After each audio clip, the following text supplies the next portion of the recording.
ছোটবেলায় মেলা মানে বুঝতাম বিশাল খোলা মাঠে মাটির তৈরি হাঁড়ি পাতিল, হরেক রকম পুতুল, লাল নীল ছুরি আর কথমা বাতাসার সমাহার। সেই ছবিটাই মনের মধ্যে গেঁথে আছে, তাই আজও মেলায় গিয়ে ছোটবেলার সেই অনুভূতিগুলো খুঁজে বেড়াই। হ্যালো এভরিওয়ান, আসসালামু আলাইকুম। দূর দূরান্ত থেকে যে যেখান থেকেই আজকের ভিডিওটা দেখছেন সকলকে ওয়েলকাম। আশা করছি আজকের ভিডিওটা আপনাদের কাছে অনেক ভালো লাগবে। আজকে যারা নতুন আমার ভিডিওর সাথে আছেন সকলে একটা লাইক দিয়ে চ্যানেলটা সাবস্ক্রাইব করে পাশে দেখে যাবেন। যদিও এখন নানা কারণে আর গ্রামে থাকা হয় না এই শহুরে জীবনে, তারপরেও মেলা দেখলে সেই গ্রামের কথাই মনে পড়ে যায়। বছরে সেই একবারই মেলা হতো, অধীর আগ্রহে বসে থাকতাম কবে সেই মেলায় যাব।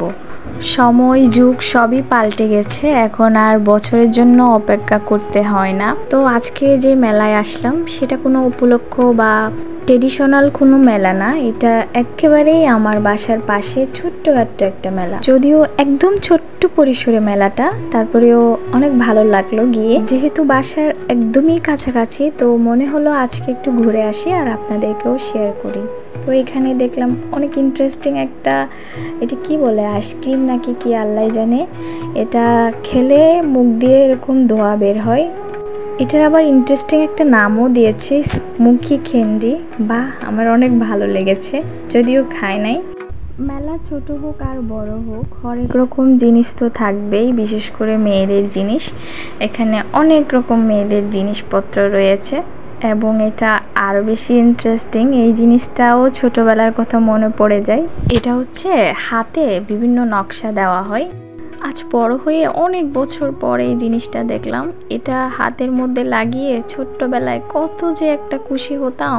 আশেপাশে বন্ধু বান্ধব সবাইকে দেখাতাম কাঠটা কত বেশি সুন্দর নকশা হয়েছে, অনেক মজা পেতাম। ছোটবেলার সেই আনন্দগুলো এখন আর নাই। এরকম ছোটোখাটো মুহূর্তগুলো আবার সেই ছোটোবেলার কথাই মনে পড়িয়ে দেয়। আগে তো মেলায় গিয়ে মাটির হাঁড়ি পাতিল দেখতাম, ছোট ছোট মাটির হাঁড়ি পাতিল, আর এখন দেখছেন কত ছোট্ট কিউট কিউট হাঁড়ি পাতিল। একদম আমরা রান্নার কাজে ব্যবহৃত এমন ছোট ছোট হাঁড়ি পাতিল দেখে আমার অনেক ভালো লাগলো। এখানে একটা সংসারে যত জিনিসপত্র লাগে সব কিছুই এখানে আন্টির কাছে পেয়ে যাবেন। দা বটি, রুটি বানানোর পিঁড়ি, তারপরে এখানে অনেক মানে সব কিছুই আপনারা পেয়ে যাবেন। আপনার যদি একটা মেয়ে থাকে তাহলে এখান থেকে জিনিসপত্র নিয়ে আপনার মেয়েকে একটা সংসার সাজিয়ে দিতে পারেন। ভালো লাগলো অনেক। যদিও আমার কোনো মেয়ে নাই, তো মেয়ে থাকলে আমি এখান থেকে ছোট্ট ছোট্ট জিনিসগুলো নিয়ে নিতাম। এখান থেকে যা কিছুই নেবেন মাত্র 10 টাকা করে। তো সত্যি আমার অনেক কিনতে ইচ্ছে করছিল, কিন্তু এই বয়সে এগুলো দিয়ে কি করব। এসব মেলায় আমাদের বাচ্চারা কিন্তু অনেক মজা করতে পারে। তো আমাদের বাচ্চাদের এই মজা করা দেখে আমার মারা অনেক বেশি খুশি হয়। তো এখানে বাচ্চাদেরও কিছু ছোটোখাটো রাইড রয়েছে। শহর জীবনে আমাদের মতো আনন্দ, তারপর হেসে খেলে বেড়ে ওঠা, ওগুলো তো আর এখনকার বাচ্চারা পায় না। তো আমরা চেষ্টা করি মারা বাচ্চাদেরকে একটু হ্যাপি রাখার, বাইরে একটু ঘুরতে নেয়ার, এরকম ছোটোখাটো মেলায় নেয়া।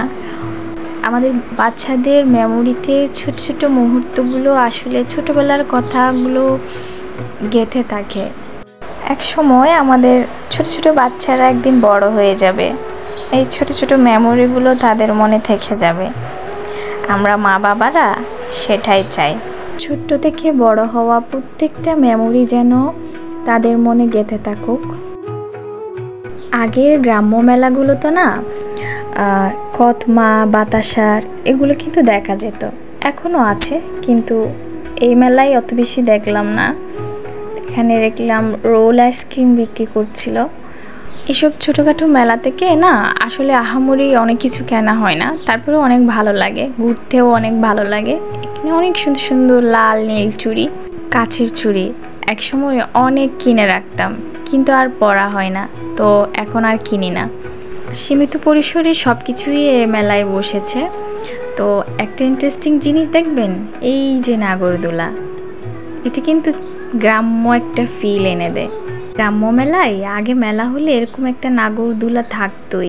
বর্তমানে মেলাগুলোতে আবার এরকম নৌকাগুলোকেও দেখা যায়। এগুলো কিন্তু আমার কাছে অনেক ভয়ঙ্কর মনে হয়েছে। একবার এই নৌকায় উঠে তো আমার অবস্থা খারাপ হয়ে গিয়েছিল, লিটারেলি ভয়ে একদম চিল্লাচিল্লি শুরু করে দিয়েছিলাম। এরকম ছোটোখাটো মেলাতে না অনেক মানুষজন আসে শুধুমাত্র এই রাইডগুলো চড়ার জন্য। এখানে আবার ওঠার জন্য লম্বা সিরিয়ালও রয়েছে। তো এসব মেলা এসে অনেকে আবার এনজয় করে এই রাইডগুলো চড়ে। তো আজকে ছোটোখাটো মেলাটা মোটামুটি ভালোই লেগেছে। আপনাদের কাছে কেমন লেগেছে একটু কমেন্টে জানাবেন। আপনাদের এই ছোট্ট কমেন্ট আমার অনেক বেশি অনুপ্রেরণা যোগায়। এই লাল নীল বাতিগুলোর মতো সবার জীবনই রঙিন হয়ে উঠুক এই কামনা করে আজকের মতো বিদায় নিচ্ছি। সকলে ভালো থাকবেন, সুস্থ থাকবেন। আল্লাহ হাফেজ। আসসালামু আলাইকুম।